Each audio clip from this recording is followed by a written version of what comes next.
அன்பானவர்களே, திருக்குரான் சுட்டி காட்டுகிறது, அஃபலா யத்ததப்பரூனல் குரான அம் அலா குலூபின் அக்ஃபாலுஹா.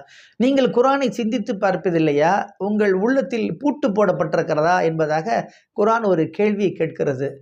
ஆக குரானை பொறுத்தவரைக்கும் நம்மில் பெரும்பாலோர் குரானை ஓதுகிறோம்.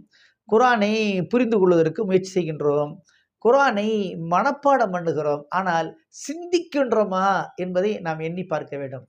ஆனா, குரானை நாம் ஓதினால் மட்டும் போதாது. புரிந்து கொண்டால் மட்டும் போதாது. அதை பற்றி சிந்திக்க வேண்டும். ஆக மத்த எல்லாத்தையும் நம்ம சிந்திக்கிறோமா இல்லைங்களா? ஒரு ஒரு புதிய இடத்துக்கு போணும்னா, எப்படி போறது அப்படின்னு சிந்திக்கிறோம். ஒரு வியாபாரத்த பத்தி நம்ம சிந்திக்கின்றோம். திருமணத்துக்காக நம்ம சிந்திக்கின்றோம். அதுக்காக திட்டமிடுகிறோம்.